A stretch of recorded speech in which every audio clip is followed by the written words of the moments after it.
नमस्कार, मेरा नाम है विवेक वैभव और आप देख रहे हैं मक्केश्वर अवेकन्स। नवरात्रि का महापर्व 22 सितंबर से ही शुरू हो गया है और इसके साथ ही एक बार फिर से शुरू हो गई है हिंदू मुस्लिम समाज के सद्भाव की समस्या। अब आप सोचेंगे भाई कि हिंदुओं के त्योहार में मुस्लिमों से सद्भाव की क्या समस्या उत्पन्न हो गई।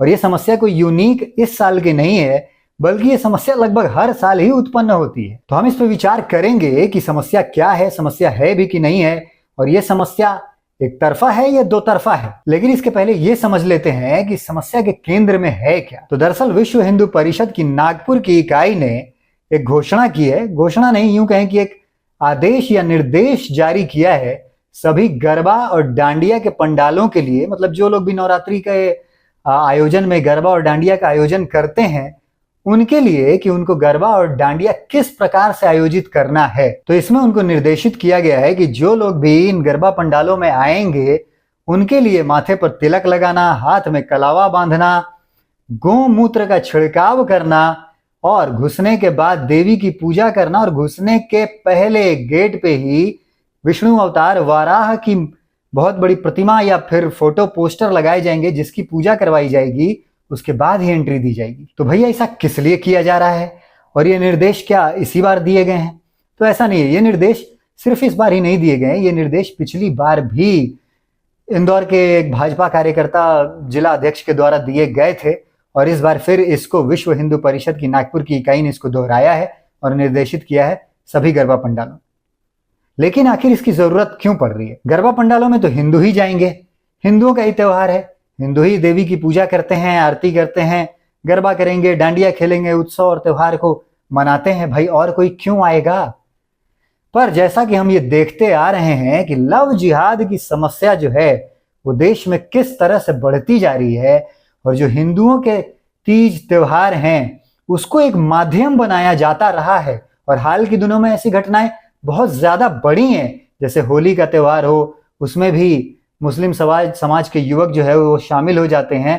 भाई देख के आपको थोड़ी पता लगेगा कि कौन हिंदू है कौन मुसलमान। वो शामिल हो जाते हैं, हिंदू लड़कियों से घुलते मिलते हैं, उनसे दोस्ती करते हैं, रंग लगाने के बहाने मोलेस्टेशन भी करते हैं। और इसमें से अगर कोई पट गई तो फिर धीरे धीरे उसका किस तरह से शोषण किया जाता है उस विषय में अभी मैं नहीं जाऊंगा। मुद्दा ये है कि ये जो सामाजिक सद्भाव में जो खतरा पैदा हो जाता है, अब लोग कहेंगे कि भाई ये जो लव जिहाद की समस्या है वो तो काल्पनिक है, बनाई हुई है। अभी हमने छांगुर बाबा वाला केस देखा था जिसमें उसमें तकरीबन 1500 से ज्यादा लड़कियों का धर्मांतरण कराया था और रेट डिसाइडेड है कि ब्राह्मण की लड़की लाओगे तो 15 लाख, यादवों और ओबीसीज की लड़की लाओगे तो 10 लाख, उसके नीचे की जाति की लड़की लाओगे तो 5 लाख। इस तरह का ये सब जगह रिपोर्टों में छपा ही, मुझे बताने की जरूरत नहीं है। तो मामला ये है कि जैसे ही विश्व हिंदू परिषद ने ये निर्देशित किया है तो बहुत सारे संगठन और खास करके कांग्रेस के लोग ये कहने लग गए हैं कि भाई ये तो सामाजिक सद्भावना के खिलाफ है। अब बहुत सारे संगठनों का ये कहना है कि भाई आप आधार कार्ड चेक कर लीजिए अगर आपको हिंदू मुस्लिम की समस्या है तो। भाजपा वालों का पिछले साल में जो इंदौर में ये इश्यू निकला था उसमें भाजपा का ये कहना था कि भाई आधार कार्ड पे तो नाम कोई भी चेंज करा लेगा, तो गोमूत्र का आचमन कराइए। जैसा कि आपको पता है कि गाय के तो खिलाफ रहते हैं मुसलमान वर्ग। तो ये व्यवस्था इसलिए बनाई जा रही है कि जो इस तरह के तत्व हैं, जो जिहादी मेंटालिटी के लड़के हैं, वो पंडालों में घुसे ना और घुस करके हिंदू लड़कियों के साथ छेड़छाड़ ना करें या उनको अपने झांसे में ना फंसाएं, नाम बदल के आप अपने असली नाम से आइए ना। पहले इस बात पे आ जाते हैं कि कांग्रेस वाले कह रहे कि भाई सद्भावना खराब हो रही है। भाई सद्भावना तुमको सिर्फ हिंदुओं के त्योहारों में ही क्यों दिखानी है? क्या आप ईद मनाने जाते हो? क्या वो आपको इन्वाइट करते हैं? या उनका कोई भी ऐसा त्योहार है जिसमें आप इंक्लूड हो सकते हो? क्या आप मस्जिद में जा सकते हो? काफिरों के लिए तो अलाउड ही नहीं है। और ये गरबा करना कोई डिस्को क्लब तो है नहीं, डांडिया करना कोई डिस्को क्लब तो है नहीं, ये देवी की आराधना का एक माध्यम है। और जो देवी के भक्त हैं, जो नवरात्रि का व्रत करते हैं, जिनकी उसमें श्रद्धा है, जो इस साधना को मानते हैं, वो 9 दिन जा करके इस नृत्य संगीत के माध्यम से देवी की पूजा अर्चना और आराधना करते हैं। तो क्या आपकी देवी पे श्रद्धा है कि आप इन पंडालों में जाना चाहते हो? जब आप इस धर्म को नहीं मानते, इस धर्म के मानने वालों को आप काफिर मानते हो, मूर्तियों का आप खंडन करते हो, निषेध करते हो, दिन भर में 5-5 बार नमाज पढ़ के ये बताते हो कि भाई ये हराम है, ये शिर्क है मूर्ति पूजा, तो आप गरबा पंडालों में क्यों आना चाहते हो? आपको तो खुद ही नहीं आना चाहिए। अब अगर आप एक ईमानदार मुसलमान हो, कहते हो कि मुसलमान ईमान वाला होता है, तो ईमान वाला मुसलमान गरबा पंडाल में क्या कर रहा है? तो जाहिर बात है कि बेईमान मुसलमान वहां जाएगा। और बात देखिए, हमारे हिंदू लड़कियों का भी क्या समस्या है। हिंदू समाज की बात सिर्फ लड़कियों की नहीं है, बात हिंदू समाज की भी। क्या हम धार्मिक रह गए हैं, या धार्मिकता के नाम पर हमने सिर्फ अपने त्योहारों को नाच गाने का एक क्लब जैसा माहौल बना दिया है। ये जितनी भी परंपराएं हिंदू समाज में हैं, वो तो इसलिए दी गई थी ना कि हम उस माध्यम से देवी की पूजा अर्चना आराधना करें। लेकिन कहीं ना कहीं हमने उसका जो स्पिरिचुअल एंगल था वो निकाल दिया है और उसको एक नाच गाने का माध्यम, एक एंटरटेनमेंट का माध्यम और जरिया बना के रख दिया है। तो कमी तो हमें भी है, और हम हिंदुइज्म पढ़ते नहीं है, ना ही अपने बच्चों को और बच्चियों को सिखाते हैं। तो जब ऐसे लोग नाम बदल के भी आ जाते हैं और ऐसे स्थान पे आ रहे हैं जहाँ पूजा अर्चना की व्यवस्था की गई है, या फिर वो एक स्थान ऐसा है जहाँ पे स्पिरिचुअलिटी को, अपने अंदर की जो धार्मिकता है, स्पिरिचुअलिटी है, उसको जागृत करने का एक माध्यम है, उस जगह पे आके आप उसको प्यार मोहब्बत का माध्यम बना रहे हो। तो ये तो हमारे समाज की भी गलती है। अब बात कर लेते हैं कि क्या ये जो निर्देश दिए गए हैं ये सही है कि गलत है। अब जैसे ये शिवसेना के संजय राउत हैं, इनका कहना है कि भाई सामाजिक सद्भावना खराब हो रही है, जैसा कि मैंने पहले भी बताया, और महाराष्ट्र इसको सपोर्ट नहीं करता, हिंदू कम्युनिटी इसको सपोर्ट नहीं करती। कैसे सद्भावना खराब हो रही है भाई? क्या हम अपनी बहन बेटियों की रक्षा भी ना करें? कि कोई एक जिहादी मेंटालिटी का व्यक्ति हमारे पंडालों में आ रहा है, नाम बदल के आएगा, अपनी पहचान बदल के आएगा, अपनी पहचान लेकर के आएगा क्या? वो आ रहा है क्या? वो अख्तार इरशाद ये बन के आ रहा है कि विशाल विवेक बन के आ रहा है? क्यों आ रहा है? अपनी पहचान बता के फिर करे ना लब, तो बात समझ में आएगी। हाँ भाई कि प्यार है, लड़की को भी पता चले। आप नाम कुछ और बदल रहे हो, पहले किसी को अपने झांसे में फंसा ले रहे हो, फिर उसको प्यार का नाम दे रहे हो, और फिर उस लड़की को जब तक उसका सब कुछ लुट गया उसके बाद उसको पता चल रहा है कि ये तो किसी और धर्म का लड़का है और इसके मेरे साथ जिहाद हो गया। और इस तरह की जगहों को आपने इसका हब बनाया हुआ है। तो मुझे तो इसमें कोई गलत नहीं दिखता कि भैया अपने समाज की रक्षा और सुरक्षा के लिए अगर कुछ कदम उठाने पड़ रहे हैं इस तरह के, तो उठाने चाहिए। और इस कदम में भी हम किसी के खिलाफ तो है नहीं। हम कह रहे हैं कि अब तिलक लगा के, भैया तो तिलक लगाना तो हमारे धर्म में अनिवार्य है ना। पूजा करने जाते हैं तो तिलक तो लगाते ही हैं, पंडित जी से लगवाते हैं, खुद भी लगाते हैं पूजा करने के बाद। कलावा तो हम बांधते ही हैं, वो तो हमारे धर्म का अहम हिस्सा है।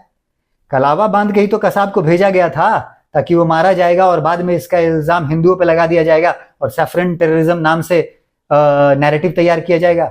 हालांकि वो पकड़ा गया, उसका जो नैरेटिव था वो सक्सेसफुल नहीं हो पाया। उसके बाद भी तो कोशिश की ही गई सैफरन टेररिज्म को कह करके फैलाने की कि हिंदू आतंकवाद होता है। चलिए टीका लगाना, कलावा पहना, और उसके बाद जब आप देवी के स्थान पे आए हैं तो आप नाचने गाने तो सिर्फ आए नहीं है, देवी की पूजा आपको करनी ही चाहिए। और 12 अवतार इसीलिए लगाया गया क्योंकि इनको तो सुअरों से समस्या रहती है।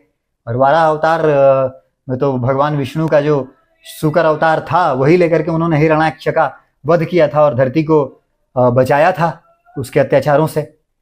तो अगर इसकी पूजा करने के लिए की हमारी तो मान्यता है, हमारी तो मान्यता 12 अवतार में भी है, विष्णु जी में भी है, माता दुर्गा में भी है, शक्ति में भी है, भवानी में भी है। और हम जब गरमा करने जा रहे हैं तो हमें तो कोई समस्या नहीं है। तो आपको समस्या ना हो तो आप भी हिंदू बन जाइए, आप कन्वर्ट हो जाइए। मतलब कन्वर्जन तो हमारे में होता नहीं है, तो घर वापसी कर लीजिए। आप पहले हिंदू ही तो थे, उसके बाद आइए, हमारे साथ रहिए, हमारे तरीके से रहिए, हमारे ट्रेडिशंस को एक्सेप्ट करिए, फॉलो करिए, और ठीक है हमारे समाज में शादी विवाह भी करिए, प्यार मोहब्बत भी करिए। लेकिन ये जो कांग्रेस है, शिवसेना उद्धव ठाकरे की है, ये इस तरह से जिहादियों के बचाव में आ जाते हैं। तो आप क्या कहना चाहते हैं कि हम अपनी बहन बेटियों को किसी सामान की तरह दूसरों के हवाले कर दें, उनकी रक्षा भी ना करें, और हम अपने पूजा पाठ के स्थानों को इस तरह का एक प्रोपेगेंडा का जरिया बना दें? मुझे तो नहीं लगता कि ये होना चाहिए। और जो भी लोग सामाजिक सद्भावना की बात करते हैं और उसका भार सिर्फ हिंदुओं के कंधों पे ही डालते हैं हर बार, भाई ये सिर्फ हिंदू की ही जिम्मेदारी क्यों है? और जब ये डिसाइड किया जा रहा है कि कोई मुसलमान नहीं आएगा, वो भी हिंदू बन के नहीं आएगा, तो सामाजिक सद्भाव की जिम्मेदारी तो क्या मुसलमान समाज पे नहीं है? तुम आ ही क्यों रहे हो जब तुम्हारी श्रद्धा नहीं है? और तुम अपने त्योहारों में तो हमको इस तरह से इंक्लूड करते नहीं हो, और आना ही है। तो मेरा ये कहना है कि आप आइए, आप मुसलमान बन के आइए, हम आपको गरबा में लेंगे। और अपनी बहनों को भी तो लेके आओ, अपनी बेटियों को भी तो लेके आओ, उनको भी तो दिखाओ कि गरबा होता है।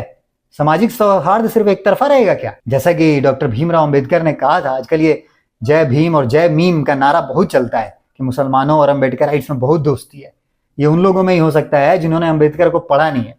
अम्बेडकर साहब ने क्या कहा था कि इस्लामिक सद्भावना is a one way street.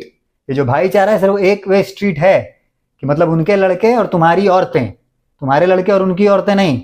ये मैं नहीं कह रहा हूं, उनका लिखा हुआ है, उन्होंने अपनी किताबों में लिखा है, इस बात को कहा है। तो ये वन वे स्ट्रीट तब आज से 100 साल पहले चल रहा था, आज भी यही चल रहा है। वो लोग तो साफ साफ कहते हैं कि काफिरों को औरतों का रेप करना जायज है, उनको तो हम सेक्स स्लेव बनाएंगे, वो तो लौंडी होती है हमारी। और समझना यह हिंदू समाज को है। चलिए, बहुत सारी हिंदू पार्टियां ऐसी भी हैं जिनको मुसलमान समाज का वोट चाहिए, जैसे कि ये शिवसेना यूबीटी वाले। हालांकि इस पे शिवसेना जो शिंदे फैक्शन है उसका भी बयान आया है। उन्होंने ही कहा है कि भाई हर जो टोली जो ऑर्गेनाइज करती है, जो भी लोग गरबा और डांडिया ये सब ऑर्गेनाइज करते हैं, उस पंडाल की, उस समिति की खुद की जिम्मेदारी होती है कि वो क्या रूल रेगुलेशन बनाते हैं अपने यहाँ गरबा कराने के लिए और फंक्शन ऑर्गेनाइज करने के लिए, और आपको उसको मानना ही चाहिए।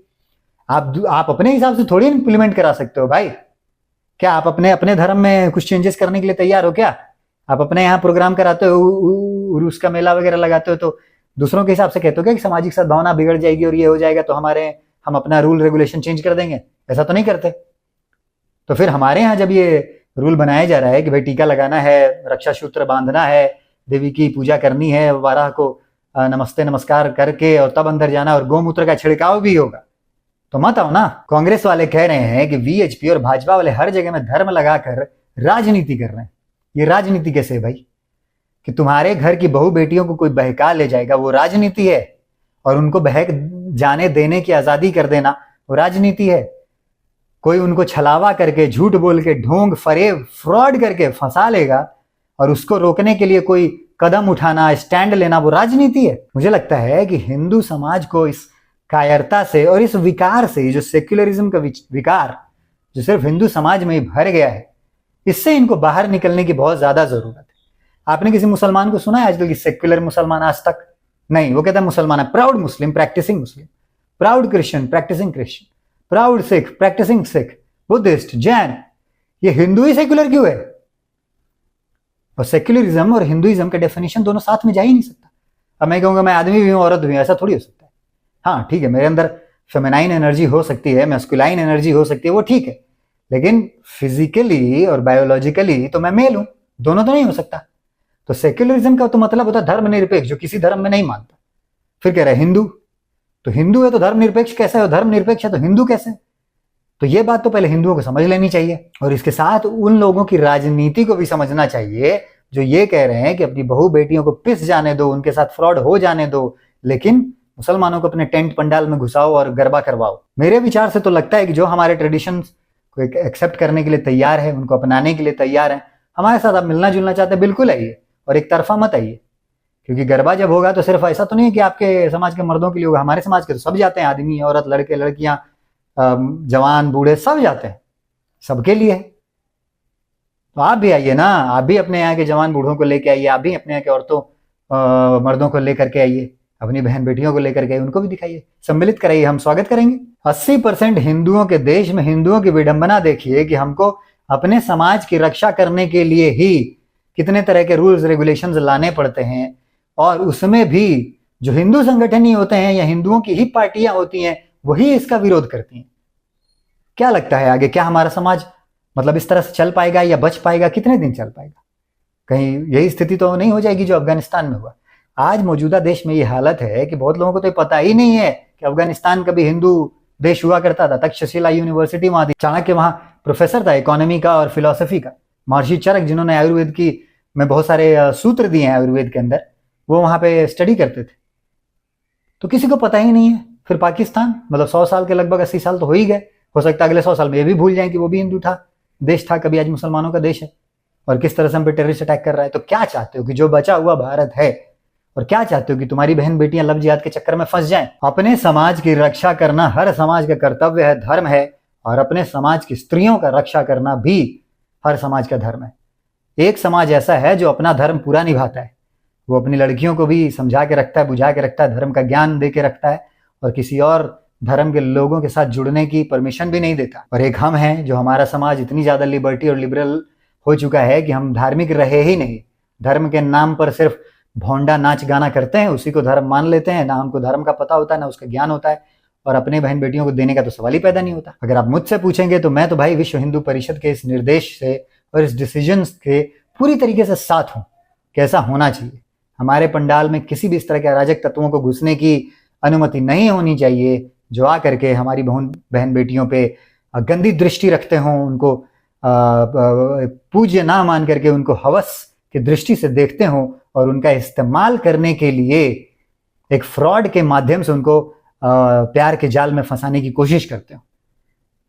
मेरी आप लोगों से भी अपील होगी कि आप लोग भी जहां भी अपने आसपास में जहां भी रहें इस चीज़ों का ध्यान रखें, क्योंकि भाई समाज हमारा ही है। अगर समाज नहीं बचेगा तो हम भी कल को नहीं बचेंगे। और समाज को बढ़ाने का काम हमेशा स्त्रियों की ही जिम्मेदारी होती है, क्योंकि बच्चे तो उनको ही करने होते हैं। सृजन जो है वो तो देवी का ही कर्तव्य और धर्म होता है। सृजन की शक्ति जो होती है वो तो स्त्री तत्व जो फेमिनाइन एनर्जी उसमें ही होती है।